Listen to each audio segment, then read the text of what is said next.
25 फरवरी को छत्तीसगढ़ संयुक्त अनियमित कर्मचारी महासंघ के द्वारा कर्मचारियों का एक बहुत बड़ा सम्मेलन होने वाला है। जी हां, भाजपा के सरकार बनने के बाद कर्मचारियों का एक बहुत बड़ा शक्ति प्रदर्शन के रूप में और साथ ही 2023 के विधानसभा चुनाव को कर्मचारियों ने जो तख्ता पलट करवाया था, उसके बाद भाजपा सरकार में एक बहुत बड़े सम्मेलन का आयोजन किए जाने वाला है रायपुर शहर में। और साथ ही हम बात करेंगे जो कमेटी 100 दिनों में गठित होने वाले हैं, उसमें बहुत बड़ा प्रश्न चिन्ह उठ रहा है कि क्या सिर्फ अनियमित कर्मचारी उस कमेटी में होंगे या अन्य कर्मचारी भी उस कमेटी में होंगे। जो छोटे छोटे संगठन है, जैसे रसोइयों की बात करते हैं, हम सफाई कर्मचारी की बात करते हैं और भी अतिथि व्याख्याता बहुत सारे संगठन है, लगभग हम सभी की बात करेंगे। हमारे साथ इधर जुड़ेंगे महासंघ के प्रदेश अध्यक्ष रवि गढ़पाले जी। क्या कहना है उनका? सर, एक बहुत बड़ा सम्मेलन का आयोजन भाजपा सरकार बनने के बाद, क्या कहेंगे, क्या विशेष है इस बार के सम्मेलन में? जी, मोदी की गारंटी, इसको लेकर पिछला चुनाव लड़ा गया था भाजपा के द्वारा, और उस मोदी की गारंटी में एक चीज़ हमारे लिए भी लिखा गया था कि सरकार बनने के बाद 100 दिन के अंदर एक कमेटी बनेगी और अनियमित कर्मचारियों के पदाधिकारी को उस कमेटी में मेंबर बनाया जाएगा। निश्चित तौर पे सभी अनियमित कर्मचारी प्रफुल्लित है कि वो कमेटी जब बनेगी, जब 5-7 IAS लोगों की वो कमेटी होगी, प्रिंसिपल सेक्रेटरी लेवल के लोग रहेंगे, सचिव लेवल के जो मंत्रालय में अधिकारी रहते हैं वो उस कमेटी के मेंबर रहेंगे, उसमें एक अनियमित कर्मचारी के पदाधिकारी भी मेंबर होंगे। इसमें मैं बताना चाहता हूँ, कई लोग ऐसे भी लोग हैं जो इस कमेटी के मेंबर बनने के लिए अभी हाल ही में पंजीयन भी कराए होंगे कि उनको भी लग रहा होगा कि वो भी कमेटी के मेंबर बन जाए। फिर कुछ ऐसे भी संगठन है जो केवल कागज में संगठन चलाते हैं, जो सिर्फ लिख देते हैं कोई संघ या फिर महासंघ जो भी, या मोर्चा, इस टाइप की चीज़ें कुछ लिख देते हैं, ना उनका पंजीयन रहता है ना कुछ। और कुछ ऐसे भी हैं होंगे जो आज से 5 साल 10 साल पहले पंजीयन कराए होंगे, फिर कभी पंजीयन रिन्यूअल नहीं हुआ होगा, ना चालान पेश किए होंगे, इस तरीके की चीज़ों के, और वो लोग भी ये सपने सजो के रख रहे होंगे कि कमेटी में वो मेंबर बन जाएंगे। देखिए, सरकार है, सरकार हर एक चीज़ को अपने पहलू से देखती है, और ये भारतीय जनता पार्टी की सरकार है। कांग्रेस पार्टी की सरकार तो ठीक है, कुछ चीज़ें हवा में रहती थी और बहुत सारी चीज़ें हवा में रहती थी, वहाँ बहुत सारी चीज़ें चल भी जाती, लेकिन ये भारतीय जनता पार्टी की सरकार है, जमीन की सरकार है। इनको पता है कि किन्होंने समर्थन किया था, किन्होंने वाकई में संघर्ष किया है, किन्होंने लड़ाई लड़ी है, कौन लोग जेल गए हैं, कौन लोगों के ऊपर कितने FIR दर्ज है। मैं अपनी बात करूँ तो यहाँ अगर रायपुर से शुरुआत करेंगे, आज़ाद चौक थाना, अगर आप अपने घर से गुड़ियारी तरफ से आएंगे तो आज़ाद चौक थाना, वहाँ मेरे नाम से FIR दर्ज है। थोड़ा सा आगे आएंगे तो ये गोल बाजार थाना पड़ता है, अगर इधर रवि भवन से कटते हैं तो वहाँ भी FIR मेरे नाम से दर्ज है। थोड़ा सा और आगे जाएंगे तो सिटी कोतवाली थाना पड़ता है, वहाँ भी FIR दर्ज है। और आगे थोड़ा और घूमते तो पुरानी बस्ती भी आता है, वहाँ हम लोग आंदोलन किए थे, लेकिन वो आखिरी ऐसा आंदोलन था कि उसके बाद तो धरना स्थल परिवर्तित हो गए ना, तो फिर पुरानी बस्ती भी, वहाँ भी एक FIR होता मेरे ख्याल से मेरे नाम से। तो देखिए, संघर्ष कौन क्या है वो सबको पता है, किसका यूनियन कितना पुराना है वो पता है, कौन कब से लीडरशिप कर रहा है ये भी पता है। तो नई उम्मीदें लेके अगर कुछ लोग अगर इस तरीके की चीज़ें सोच रहे होंगे कि भाई वो भी मेंबर बन जाएंगे, तो ये इस तरीके के चलाना, इस तरीके के बात रखना मीडिया वगैरह में भी, तो वो सब फाल्स है। सबने देखा है कि रियल संघर्ष किसने किया है, रियल संगठन कौन सा है ना। हमारा महासंघ पंजीकृत संगठन है, 6 साल से पूरा बाकायदा हर एक चीज़ का ऑडिट है, चालान प्रस्तुत जो पंजीयन फर्म सोसाइटी को करना रहता है वो सारा चीज़ ओके, पूरा हमारा पेपर 1 नंबर पे है। हमारा बैंक खाता, हम यहाँ कलेक्ट्रेट रायपुर में खड़े हैं, पीछे पंजाब नेशनल बैंक का अकाउंट है, वहाँ पूरे चीज़ें सिस्टमेटिक तरीके से सदस्यों का जो पैसा आता है वो हमारे खाते में आता है, किसी के ऐसे व्यक्तिगत खाते में नहीं आता है।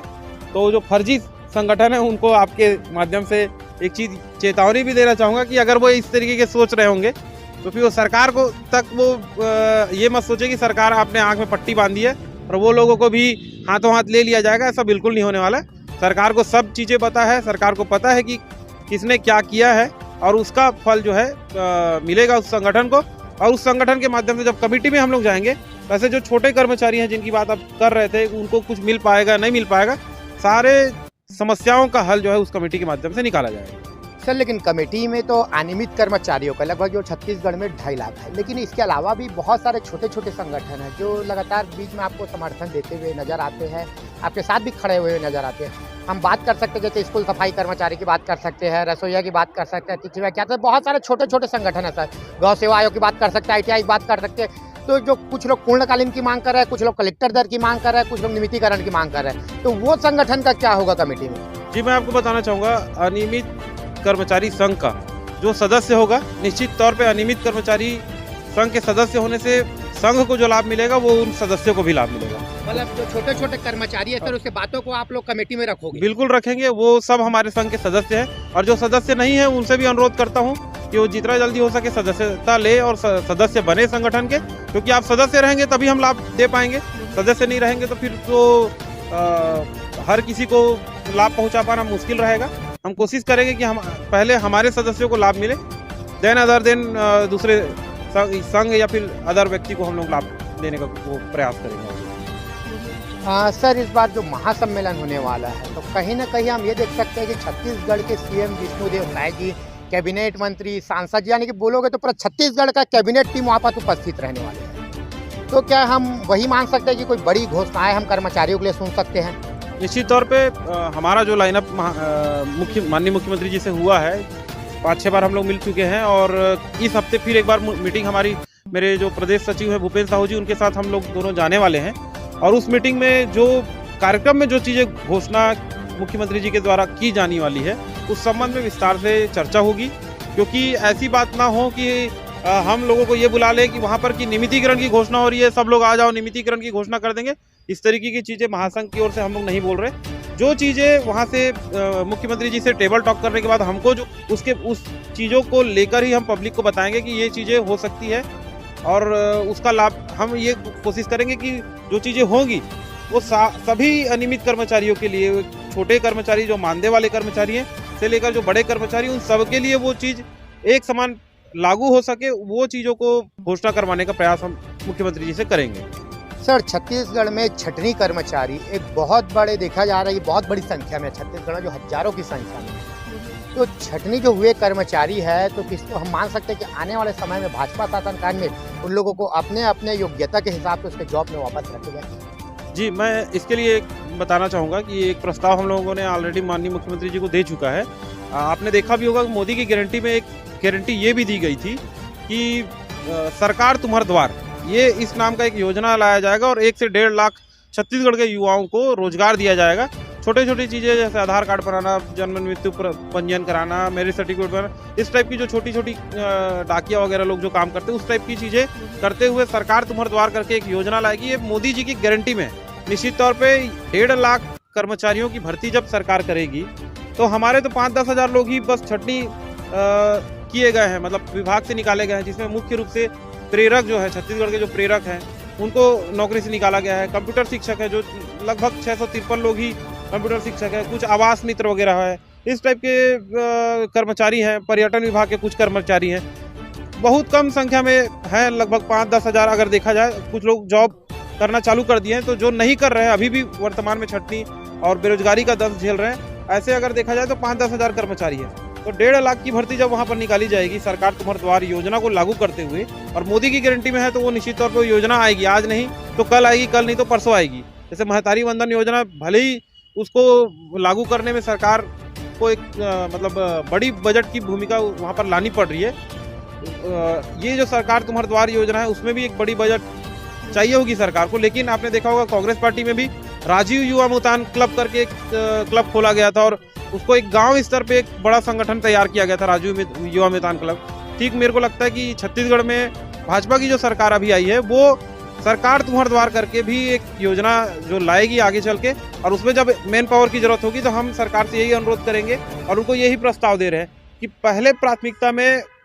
छटनी किए गए कर्मचारियों को रखे विभाग में। कारण ये है कि छटनी किए गए कर्मचारी ऑलरेडी एक विभाग में, एक सेटअप में वो काम कर चुके हैं, उन्हें काम करने का अनुभव होगा, सारे लोग योग्यता प्राप्त रहेंगे। और हम पूरे लोगों को तो रखने की बात नहीं कर रहे हैं, 5-10 हज़ार, 1.5 लाख में अगर 5-10 हज़ार लोग छटनी वाले करेंगे, सरकार के लिए हमेशा के लिए वो सिंपैथी के पात्र हो जाएंगे।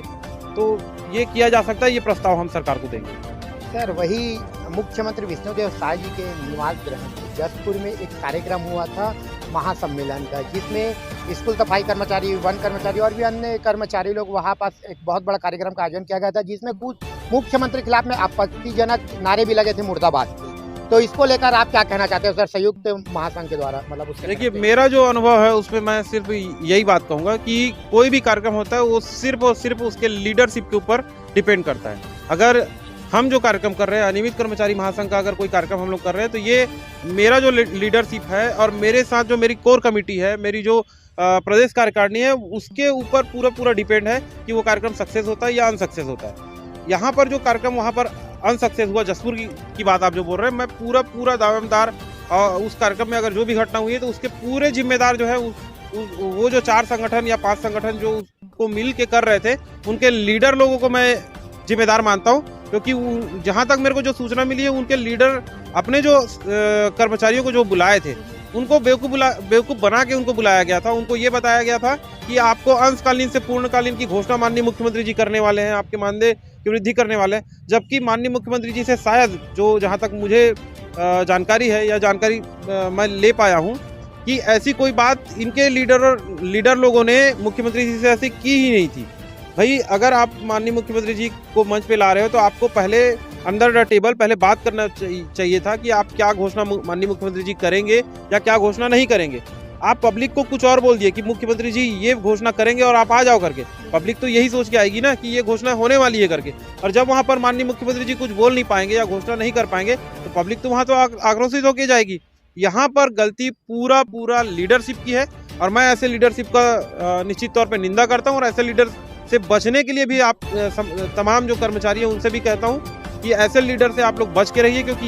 ये लोग आपकी भविष्य के साथ खिलवाड़ करते हैं, ये आप लोगों की भावनाओं से साथ खिलवाड़ करते हैं।